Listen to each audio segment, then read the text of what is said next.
नमस्कार। Thakur study point में आप सबका स्वागत है। एक बार मैं फिर आज आप लोगों के बीच लेकर आ चुकी हूँ JVT and TGT commission GK series part 2, जो कि एग्जाम के पॉइंट ऑफ व्यू से काफी महत्वपूर्ण होने वाला है। वीडियो को शुरू करने से पहले अगर आप मेरे चैनल पर नए हैं तो चैनल को सब्सक्राइब करें, साथ ही बेल आइकन प्रेस करें और अगर आपको मेरी वीडियो पसंद आए तो वीडियो को लाइक एवं शेयर जरूर करें। चलिए वीडियो को शुरू करते हैं। सबसे पहला प्रश्न, हिमाचल प्रदेश के किन्नौर जिले में सपनी किला कहाँ पर स्थित है? यहाँ पर ऑप्शन में दिया गया है सांगला, मुरंग, निचार और कल्पा। इसका सही उत्तर हो जाएगा ऑप्शन ए सांगला। हिमाचल प्रदेश के किन्नौर जिले में जो सपनी किला है ये कहाँ पर स्थित है? ये सांगला में स्थित है। सपनी किला को किसने निर्मित किया था? सपनी किला को राजा पदम सिंह के द्वारा निर्मित किया गया था। अगला प्रश्न, हिमालयन पिलग्रिमेज के लेखक कौन है? इसका सही उत्तर हो जाना था option A B N Datta. जो हिमालयन पिलग्रिमेज पुस्तक है इसके लेखक कौन है? B N Datta. यहाँ पर ऑप्शन में दिया गया है एस सी वाजपेयी। जो एस सी वाजपेयी है इनके द्वारा कौन सी पुस्तक लिखी गई है? इनके द्वारा लिखी गई है लाहौल स्पीति और दूसरी पुस्तक है हिमालय में किन्नौर।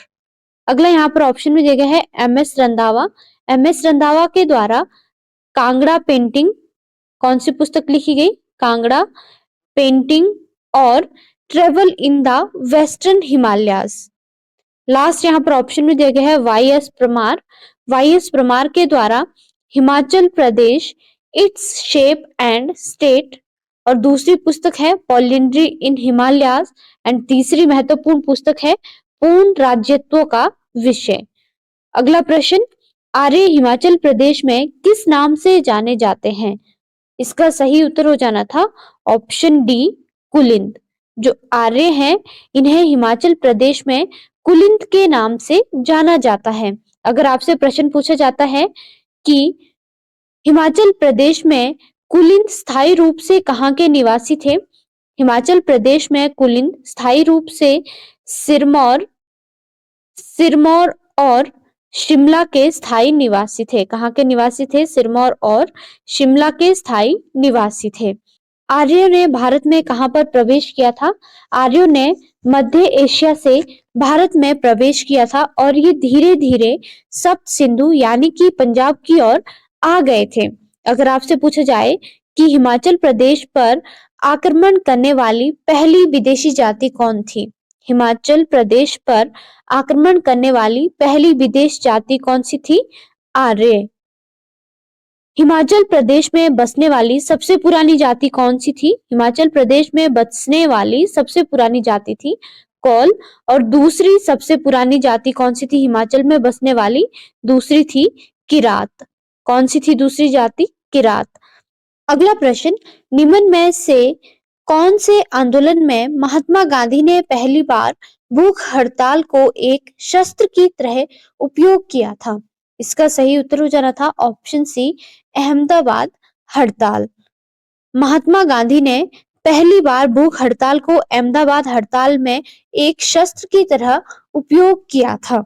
यहाँ पर ऑप्शन में दिया गया है असहयोग आंदोलन। जो असहयोग आंदोलन है ये कब चला था? असहयोग आंदोलन 1 अगस्त 1920 में शुरू किया गया था और असहयोग आंदोलन को चोरा चोरी की घटना के कारण वापिस लिया गया था। और अगर आपसे पूछा जाता है कि चोरा चोरी की घटना कब हुई थी? चोरा चोरी की घटना 5 फरवरी 1922 में हुई थी। और असहयोग आंदोलन को कब वापिस लिया गया था? असहयोग आंदोलन को महात्मा गांधी के द्वारा 12 फरवरी 1922 में वापस लिया गया था। यहाँ पर ऑप्शन में दिया गया है रॉलेट सत्याग्रह। जो रॉलेट सत्याग्रह है ये 6 अप्रैल 1919 में लागू किया गया था। जो रॉलेट एक्ट है इसे काला कानून भी कहा गया था। किसके द्वारा? महात्मा गांधी के द्वारा। लास्ट यहाँ पर ऑप्शन में दिया गया है बारदोली सत्याग्रह। बारदोली सत्याग्रह ये एक किसान सत्याग्रह था जिसका नेतृत्व सरदार वल्लभ भाई पटेल ने किया था। और बारदोली सत्याग्रह कब लागू किया गया था? बारदोली सत्याग्रह जून 1928 में शुरू किया गया था। अगला प्रश्न, स्वतंत्र भारत का अंतिम गवर्नर जनरल कौन था? इसका सही उत्तर हो जाना था ऑप्शन सी गोपालाचारी। स्वतंत्र भारत के अंतिम गवर्नर जनरल कौन थे? सी गोपालाचारी थे। जो सी गोपालाचारी है, ये गवर्नर जनरल कब से कब तक थे? ये गवर्नर जनरल बने थे 1948 से 1950 तक। सी गोपालाचारी को राजा जी के नाम से भी जाना जाता था। किस नाम से जाना जाता था? राजा जी के नाम से भी जाना जाता था। जो सी गोपालाचारी है, ये स्वतंत्र भारत में पहले एवं अंतिम भारतीय गवर्नर जनरल थे। स्वतंत्र भारत के पहले एवं अंतिम भारतीय गवर्नर जनरल कौन थे? सी गोपालाचारी। यहाँ पर दिया गया है लॉर्ड कर्जन। लॉर्ड कर्जन के समय 1905 में बंगाल का विभाजन हुआ था। 1905 में बंगाल का विभाजन किसके समय हुआ था? लॉर्ड कर्जन के समय हुआ था। अगर आपसे पूछा जाए कि बंगाल के अंतिम गवर्नर जनरल एवं भारत के पहले गवर्नर जनरल कौन थे? इसका सही उत्तर हो जाएगा लॉर्ड विलियम बेंटिक। भारत के पहले गवर्नर जनरल कौन थे? Lord William Bentinck. भारत के पहले वायसराय कौन थे? भारत के पहले वायसराय थे लॉर्ड कैनिंग। भारत के पहले वायसराय कौन थे? लॉर्ड कैनिंग थे। अगला प्रश्न, किस मुगल शासक के शासनकाल में चित्रकला अपने चरम बिंदु पर थी? इसका सही उत्तर हो जाएगा ऑप्शन बी, जहांगीर के समय। अगर आपसे पूछा जाए कि मुगल चित्रकला की नींव किसने रखी थी? मुगल चित्रकला की नींव अकबर के द्वारा रखी गई थी। अकबर ने चित्रकला को प्रोत्साहित करने के लिए एक अलग विभाग खोला था, जिसका नाम क्या था? जिसका नाम तस्वीर खाना था। अगर आपसे पूछा जाता है कि तस्वीर खाना नामक जो विभाग है, ये किससे संबंधित है? ये चित्रकला से संबंधित है। और तस्वीर खाना नामक विभाग की स्थापना किसने की थी? अकबर ने की थी। अगर आपसे पूछा जाए अकबरनामा किसके द्वारा लिखी गई थी? अकबरनामा अबुल फजल के द्वारा लिखी गई थी। तुजुक-ए जहांगीरी किसकी आत्मकथा का नाम था? जहांगीर की आत्मकथा का नाम था। यहाँ पर ऑप्शन में दिया गया है शाहजहां। तो शाहजहां ने 1631 में अपनी पत्नी मुमताज महल की याद में आगरा में ताजमहल का निर्माण करवाया था। लास्ट यहाँ पर ऑप्शन में दिया गया है औरंगजेब। जो औरंगजेब है, ये सबसे क्रूर शासक था। सबसे क्रूर शासक कौन था? सबसे क्रूर शासक था औरंगजेब। अगला प्रश्न, प्रसिद्ध गायत्री मंत्र किस वेद से लिया गया है?